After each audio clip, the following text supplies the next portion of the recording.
All right.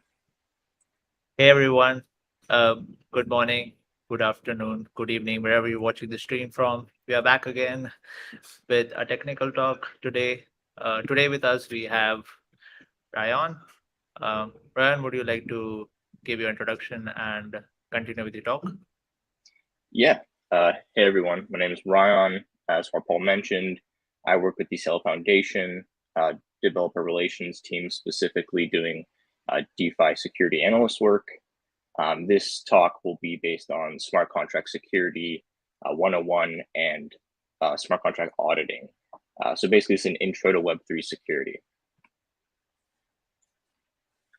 So going over the agenda, we'll talk about what is a smart contract, why is the security of them important, what is smart contract auditing, what are some common pitfalls and vulnerabilities that people fall into, and some secure development frameworks that exist.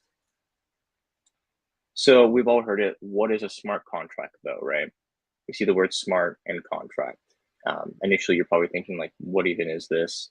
A lot of us probably know what it actually is, but just to break it down, the anatomy of a smart contract. These are some benefits that people will typically mention. There's no middlemen. They're completely autonomous. There's seemingly trustless execution, and code is law. Those are probably the biggest, most important things that you'll talk about. So if we just dissect the smart contract, the name is vague, but basically the smart aspect would be the technology, specifically using blockchain virtual machines. In the case of Celo and most smart contract platforms, this would be the Ethereum virtual machine, shorthand the EVM. Contract being immutability and the set in stone nature, as far as like a real actual contract, you're being bound to something when you sign it. In this case, it'd be the code that is written is law. Whatever is written in that code is all that can be used, visible, and everything falls around those parameters. These smart contracts are open sourced. They're on the blockchain, and for the most part, you can read them all through block explorers. And they essentially allow programmatic event handling in advance. So you could set something up for now that maybe in a year's time, you're able to withdraw some money from a contract that you put in that's supposed to be vested out or locked up for a year. It doesn't have to be something that immediately triggers at that very moment. So this allows you to create long-term situational contracts. So yeah, as I mentioned, whatever is written in the contract code is all that can be applicable and or used. Due to this nature, you can set predefined conditions. For example, let's say you wanted to pay out Celo to a wallet when a certain block height is achieved. This would be similar to what I said about a year's time, but block heights being various in time. So yeah, that's essentially what is meant by a smart contract in the sense of solidity and EVM development. So why is security of this important? While it might seem kind of self-explanatory, smart contract security is extremely important just because of the nature of the industry and what we're trying to do. So there's billions of dollars residing in these smart contracts developed by seemingly pseudo-anonymous individuals. A lot of us do not know who these developers are, and anyone is able to interact with it. This is one of the double-edged swords, but in my opinion, this is what we need to be fully centralized, is allow people who normally maybe wouldn't have the ability to build like an application out, maybe due to geographical reasons or even regulatory reasons. Now they're able to contribute to the broader ecosystem and financial world. So we want the future of finance to be secure and decentralized, similar to traditional finance. We very are conscious of it being secure. That's one of the biggest things. Whereas we sacrifice decentralization for this aspect. We put our trust in the hands of whoever is managing the money or holding it, in essence, a bank. So how can someone trust a smart contract if there's no centralized party, if it's not being innately secured by any insurance like FDIC insurance, or being vetted consistently? This is a common problem that a lot of people fall into, and what we try to shield new ecosystem participants of. Specifically, when it comes to advancing this field, although we are trying to go to a decentralized model, inevitably there are institutional players and large centralized organizations that want to hop into this industry. So these people are typically risk averse, and because of that, they need reassurances, and they want to make sure that there's nothing that can really happen to what they're putting their time and effort into. So what do we want to prevent? Typical rug pulls, some arbitrary theft, and what I think is pretty important is negative sentiment. If we want to, advance the future of the decentralized economy, we want everyone to take responsibility and not, the first thing people turn on the news, they don't want to see something that's, speaking badly about DeFi or smart contracts in general. We want a good narrative. That way people are more incentivized to come and participate without being scared. Partially why this is kind of a problem is there's a low barrier of entry. So this is like a good and bad thing as well. There's virtually no barrier of entry when it comes to developing or deploying smart contracts on a blockchain. You can go on YouTube or any sort of media disseminating platform and find tutorials, like step-by-step tutorials, how to build a smart contract from scratch. And even if you don't know much development at all, these things will just hold your hand through it all, and you could deploy straight to mainnet with little to no friction.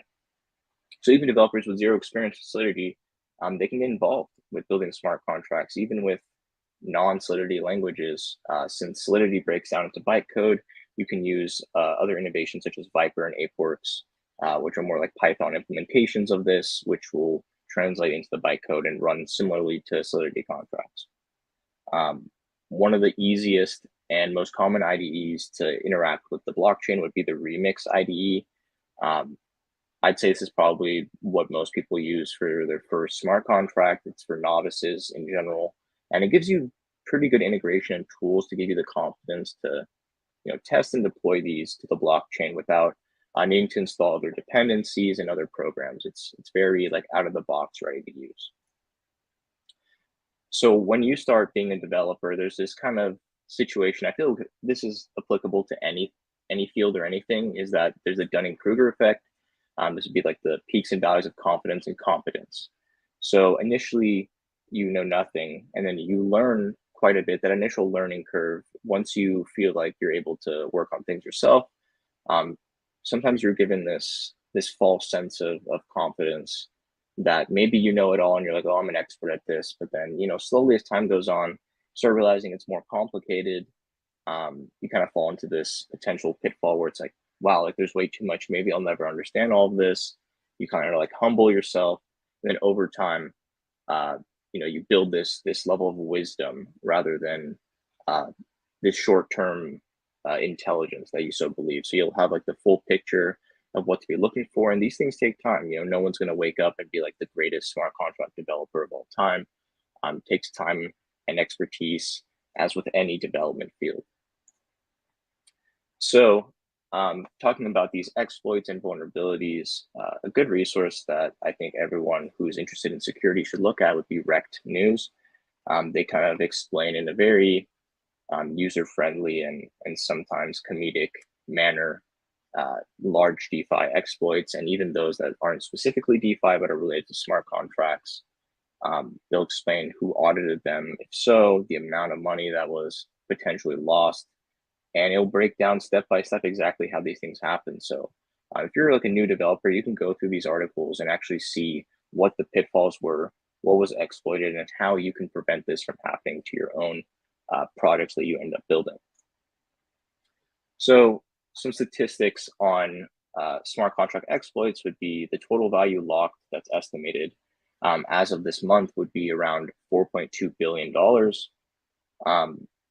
This obviously is not an amount that you can just like, ignore, especially since if you exclude Bitcoin right now, the total market cap of all cryptocurrencies lies around 500 billion. This means roughly 1% of all the money that was residing in these smart contracts has succumbed to malicious actors or has been, transferred in a non-authorized way. As you can imagine, from a pure number standpoint, it is kind of concerning to think, okay, maybe 1% of everything that's put in could be at risk.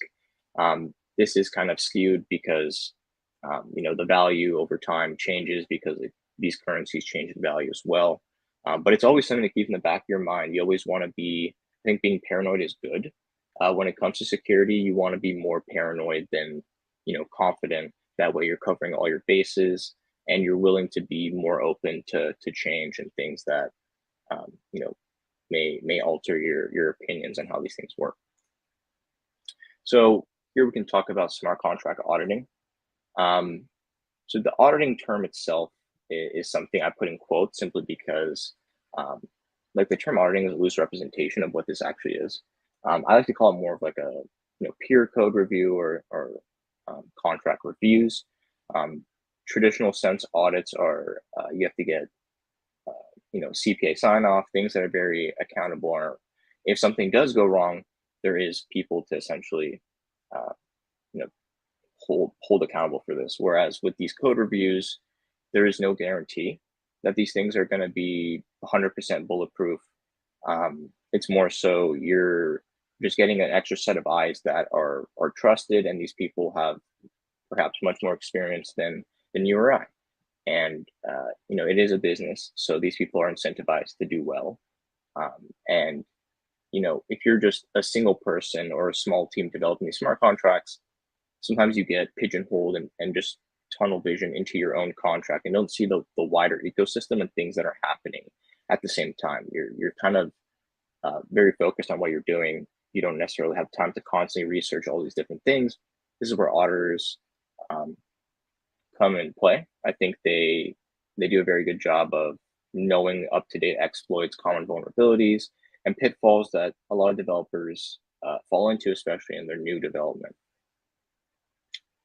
So why get them then, right? If there's no, even though they're not bulletproof, it's very important that someone else besides the developers are able to read these contracts, review the code, and identify any vulnerabilities or oversights that you might have that tunnel vision for. There's been multiple cases where critical vulnerabilities have been identified by these auditing companies, and this has prevented potentially catastrophic damages for thousands of users. This is why we recommend them. This is why we go and get them for a lot of, um, I think almost all the time, especially for big projects. It's almost standard at this point, boilerplate to have an audit, simply because if you want people to trust putting their money in your platform, they want some sort of reassurance, and these audits are kind of a rubber stamp that give them that insurance and more.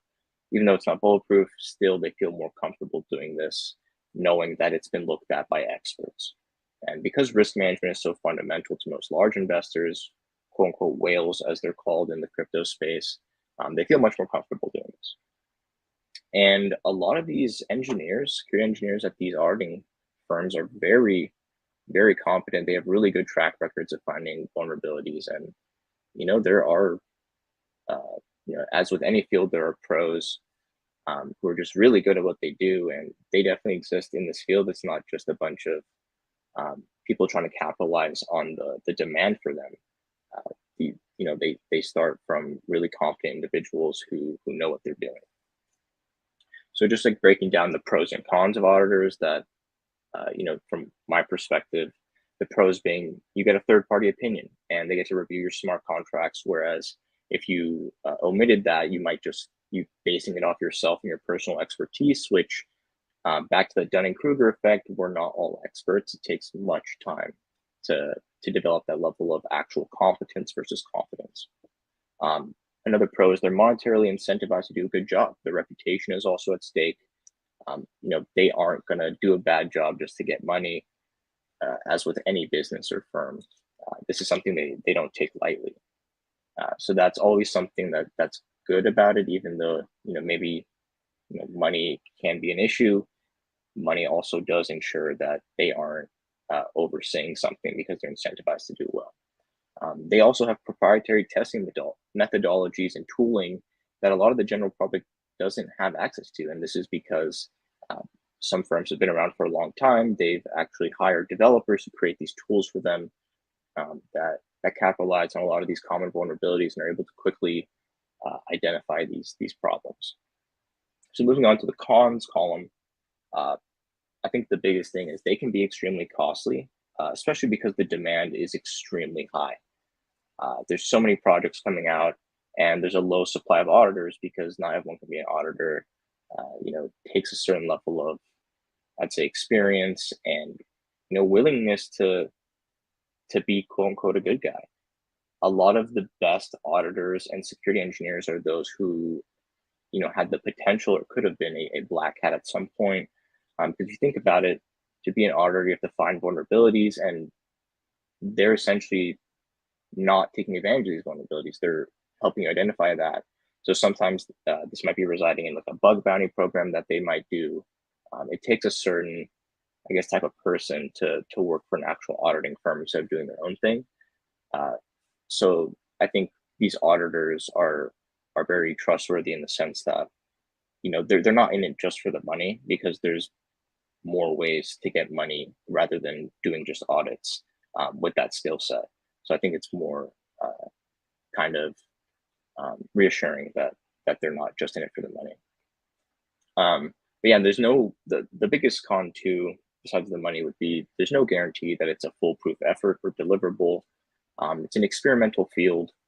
At any moment, some update could come, or some new 0-day vulnerability is found, and you can't really expect these people to know all 0-day vulnerabilities before they come out. That's seemingly impossible, even in the Web 2 world.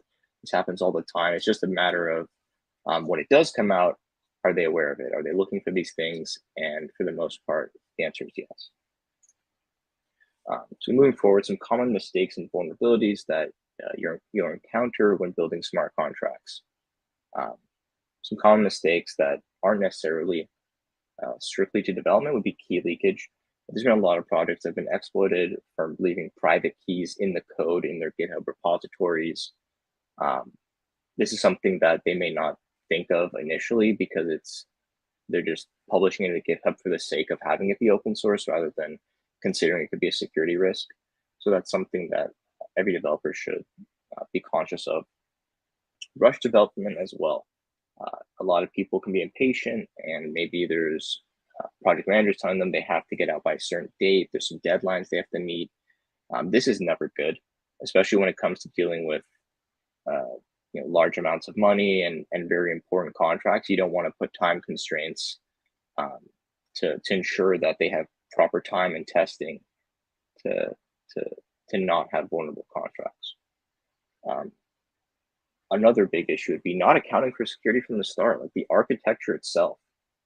You have to consider security from the very base.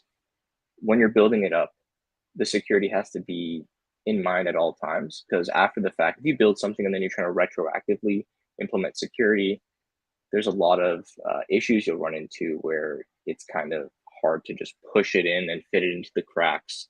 And it may not be as effective, and sometimes you may have to start building again from scratch. So it's always good to consider it from the very beginning and not look at it as an afterthought.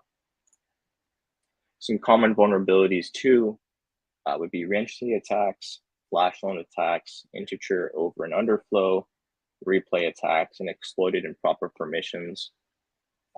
These are just some of the common ones you'll see on the smart contract registry.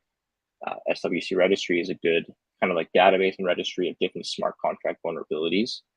Some of these are, some of the first exploits ever found to some newer and still commonly exploited ones. Some of the ones I mentioned in the past slide are actually here, and a bunch of other ones. There's roughly around 100 or so, and they link to actual CVEs and actual development exploitations that exist in Web 2. So you can, even if you're not fully competent in Web 3 security, if you know some Web 2 security, you can connect the dots there and understand the relationships. Lastly, I want to talk about secure development frameworks, and back to the whole architecting securely from the beginning. This is where this comes into play. So mainly Open Zeppelin, this is it's an organization, but what they're mainly known for is their battle tested smart contract framework. They have templates of common ERC standards that have been battle tested and really are used by some of the biggest projects in industry. They're heavily trusted, and There's thousands and thousands of eyes on these all the time. So, themselves, they do auditing. So you can consider these contracts baseline audited. Obviously, if you change something in them, they're no longer, uh, they're kind of not as, the integrity is not really there. So, but it's still a great framework to build off of and understand how they do things.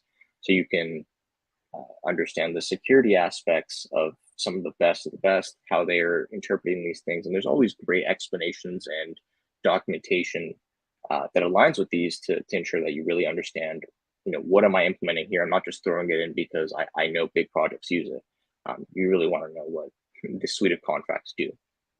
From an auditing standpoint, this makes the job also much easier and much cheaper because if you are just using these templates, a lot of times they're not going to charge you to read these. If it's boilerplate, nothing's changed, it has already been audited a plethora of times, and this can save you a bunch of money instead of writing novel code to do the exact same thing that may or may not be secure.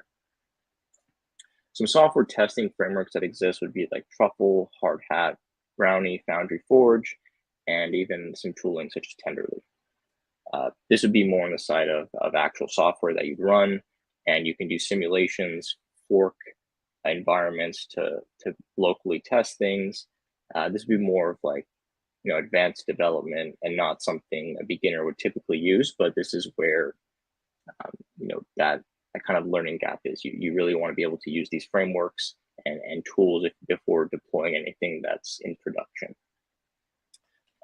So yeah, joining us next week, please do if you're really interested in the more technical and in the weeds topics of security and smart contracts in general. I'll be going into exploitation examples and the actual solidity code of these things, and also speak on like negotiating with black hats, and if something did happen, kind of an incident response aspect. What are you supposed to do? Because you want to prepare for the worst. If something bad really does happen, how are you going to respond to this? What are ways to get around this, such as bug bounties and things of the sort. But yeah, that'll be next week, and feel free to join if that's something you're interested in. But if not, for the rest of this presentation, I'll leave the floor open to Q&A if anyone has any questions. Great. Thank you, Ryan, for this awesome presentation. And yeah, we are open for questions. So if you have any questions, this would be the right time to ask.